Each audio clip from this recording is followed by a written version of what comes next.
She was forced to marry a poor farmer at 19, what he did on there. Wedding night shocked everyone *, the dust storm hit, like the wrath of God himself, whipping through the badlands of Dusty Ridge with a howl that drowned out everything but my pounding heart. I was only 18, barely out of girlhood, and there I stood on the rickety steps of that old wooden chapel. My white dress faded hand made down that it was clinging to me like a shroud. Thunder rumbled overhead, shaking the ground, and lightning split the sky just as the preacher called for the vows. It felt like an omen, like the whole world was screaming at me to run. But where could I go? My family's name was in tatters, thanks to Pa's gambling debts and that scandal with the banker's son that everyone whispered about but no one dared say aloud. Marriage was my only way out, or so Mama said, and not just any marriager, shotgun one, forced by circumstances I couldn't escape. To a man I'd met only twice before, Wyatt Kane, that's the name that sealed my fate. He was a rugged rancher, poor as the dirt he scratched a living from, with hands scarred from barbed wire and brawls, and eyes the color of a stormy sea steel blue and unreadable. I'd heard the tales around town, a widower who'd lost his first wife to fever 5 years back, a man who kept to himself on that isolated spread out in the barren hills. Folks said he was tough as nails, but broke as a beggar's promise. And now he was to be my husband. The thought sent ice through my veins, even as the wind tore at my veil, stinging my face with grit. Mama Beatrice Weston, with her sharp features and eyes cold as a frozen creek, fussed over me one last time, yanking the veil straight with hands that trembled not from emotion, but from the strain of holding our family's crumbling dignity together. "Stand tall, Leela," she hissed under her breath, her voice slicing through the gale like a knife. "Don't let them see you break. This is your duty. Endure it for all our sakes." Her words were laced with that familiar bitterness, the kind that came from burying a husband too young and scraping by in a town that judged widows harsher than outlaws. She glanced toward the chapel doors, where the townsfolk huddled inside, their murmurs already buzzing like angry bees. I could hear snippets carried on the wind. Poor girl, hitched to that no-account wrangler. Weston's fallen so low, it burned in my chest. That shame, hot and unrelenting, dot inside the chapel. The air was thick with the scent of old wood and lantern oil. The storm battering the walls like it wanted in. The crowd was small, mostly nosy neighbors and a few of Wyatt's kin from the outskirts.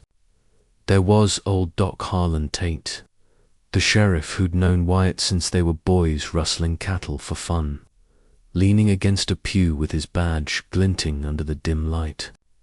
He shot me a pitying look, his mustache twitching as if he wanted to say something but thought better of it.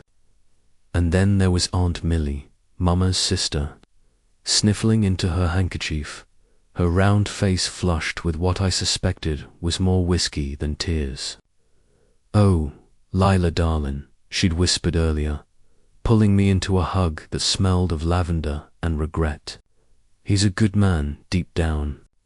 Just give it time." But time was the one thing I didn't have. This was happening now, whether I willed it or not. Wyatt stood at the altar, tall and broad-shouldered, his weathered Stetson clutched in those scarred hands. He wore his best shirt, starched but threadbare at the cuffs, and boots polished to a shine that couldn't hide the cracks. His face was tanned from endless days under the sun, lines etched around his eyes from squinting at horizons that promised nothing but hardship. When our gazes met, something flickered in those steel-blue depths. Quiet resolve, maybe even a hint of sorrow. It wasn't the leer I'd feared from a man twice my age, but it didn't ease the terror clawing at my insides. My heart screamed against this forced union, born of desperation after Pa's debts left us penniless, and my reputation tarnished by rumors I couldn't outrun. I was no innocent fool. I knew what wedding nights entailed in these parts, where men claimed their rights with the same certainty they branded their cattle. The preacher, Reverend Amos, a wiry old coot with a voice like gravel, droned on about holy matrimony and enduring love. His words blurred in my ears as the storm raged outside, rain now pelting the roof like bullets. When it came time for vows, my voice trembled like autumn leaves in the wind. I do, I whispered, the words tasting like ash. Wyatt's response was steady, his tone gentle yet firm. I do, he said, and then, leaning in just a fraction, he added softly, for my ears alone, thank you for giving me this chance, Miss Weston. I aim to prove myself worthy. It startled me, that unexpected kindness, like a cool breeze in the desert heat, worthy of what a girl bartered like livestock to settle a debt. My mind raced with questions, but the ring a simple band of tarnished silver slid onto my finger, sealing the deal as the ceremony ended. The crowd erupted in half-hearted claps, drowned out by another thunderclap. We stepped out into the swirling dust, the storm easing just enough to let us breathe. Mama pulled me aside for a brittle farewell, her grip on my arm like iron. Remember your place, Lila. Endure. Make the best of it. Her eyes darted to Wyatt, disapproval etched in every line of her face. He's not what I wanted for you, but beggars can't be choosers. I nodded numbly, my throat tight with unshed tears. Aunt Millie hovered nearby, dabbing her eyes. You'll be fine, sugar. Wyatt's got a heart under all that grit. Just you wait and see. Sheriff Tate clapped Wyatt on the back, his voice booming. Well, Kane, you snagged yourself a Spitfire. Treat her right, or you'll answer to me. Wyatt chuckled low, but his eyes stayed on me, watchful. He helped me onto his battered buckboard, his touch firm yet respectful, not lingering, not demanding. The wagon creaked under us as the mule plodded forward, pulling us away from Dusty Ridge and into the barren Badlands. The trail stretched endless, flanked by jagged hills that loomed like silent sentinels. Silence hung between us, broken only by the creak of wheels and distant coyote howls that sent shivers down my spine.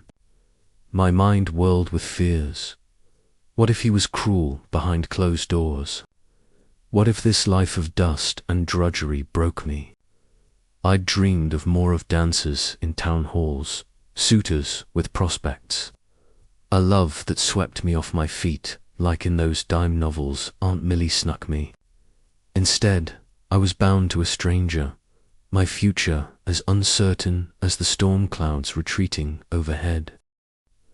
After what felt like hours, Wyatt broke the quiet. I know this ain't what you pictured for yourself, Miss Weston, he said, his voice rough like sandpaper but laced with sincerity.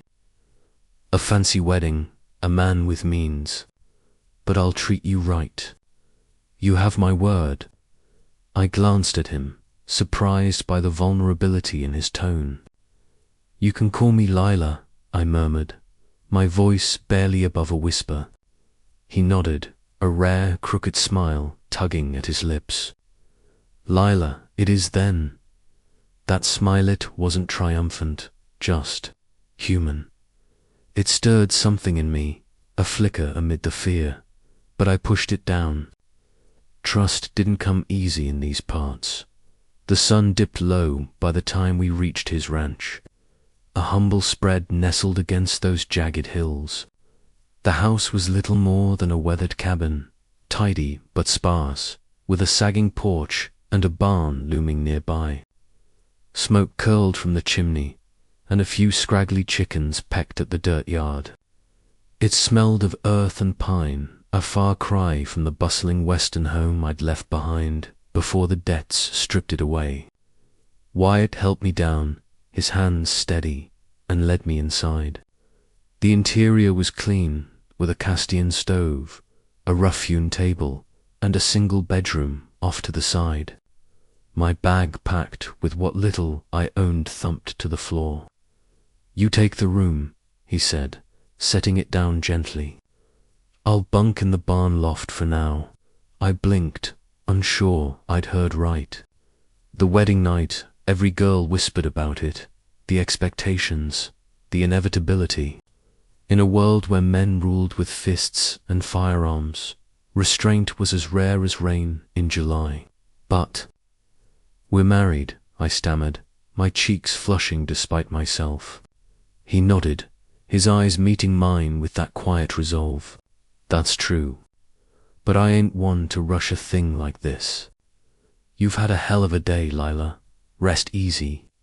His words hung in the air, shocking me to my core.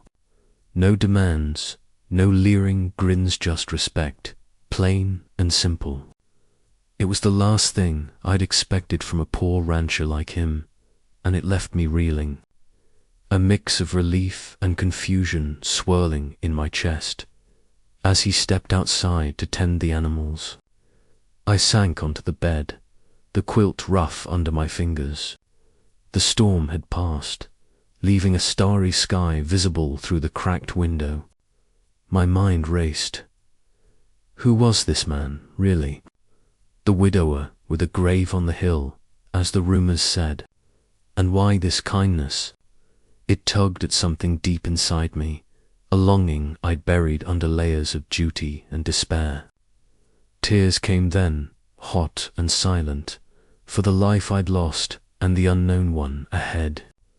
But beneath the fear, a tiny spark of curiosity flickered about Wyatt, about what lay beyond this night. Little did I know, that spark would ignite a fire that would change everything. The next morning dawned bright and merciless, the sun already baking the earth. I woke to the smell of coffee and the sound of boots on the porch.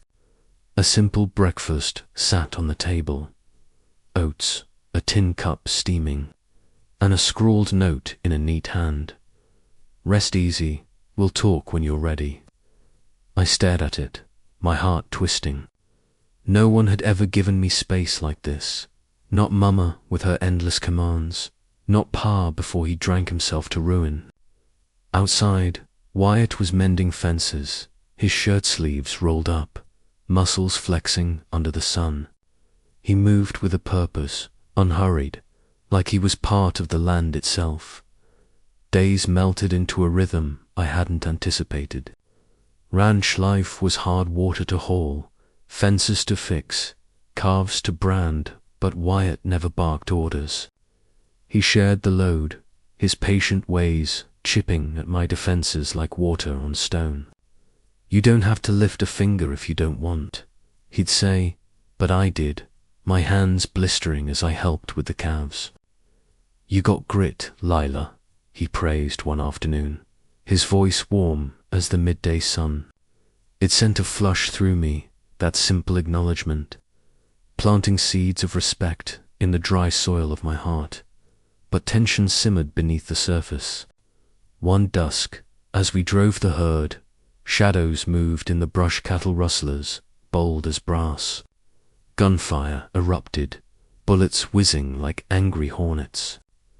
Wyatt shoved me behind a rock, his pistol drawn, shielding me as he fired back, dropping to with deadly precision. A graze tore his arm, blood blooming red, and I bound it with shaking hands, my pulse thundering. That night, by the fire, we really talked. My family's fall, his wife's grave on the hill.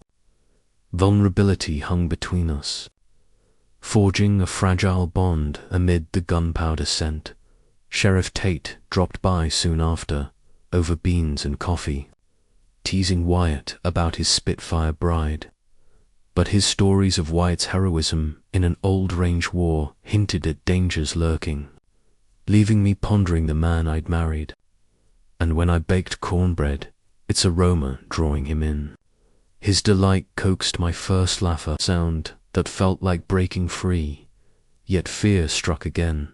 A rattler coiled while I gathered eggs, its strike lightning. Wyatt's draw was faster, blasting at mid-air, his arms catching me as I stumbled. Our hearts pounded in unison, fear twisting into something unspoken. Intimate under the prairie sky, autumn brought a chilling letter from Mama, demanding I return. I tore it, declaring my belonging, while Wyatt gifted me boots, practical yet profound. Shared stories by the hearth, his harmonica's tunes, evoking joy and sorrow, deepened the pull. Then disaster, a flash flood roared through the canyon, waters surging. Wyatt hauled me onto his horse, battling currents that claimed livestock. Our escape ended in a soaked embrace, hearts bared in the fury. Mama arrived unannounced, scorn clashing with my defiance. Wyatt's intervention ignited tension, but my claim of peace silenced her. Under a blood moon, I confessed love. Wyatt pulled away, doubts haunting him, leaving me aching. A plot unfolded, rivals framing him for rustling. Ambushed, guns blazing in a showdown. He dropped foes, but a bullet felled him. I nursed him, uncovering the conspiracy, our kiss shattering barriers. Winter tested us blizzards, scarcity but deepened love. A final duel in the dusty street, his aim true, triumphed over demons. Spring bloomed with a foal's birth. Under dawn, he asked of regrets. I replied he'd given me wings, our embrace sealing love forged in fire.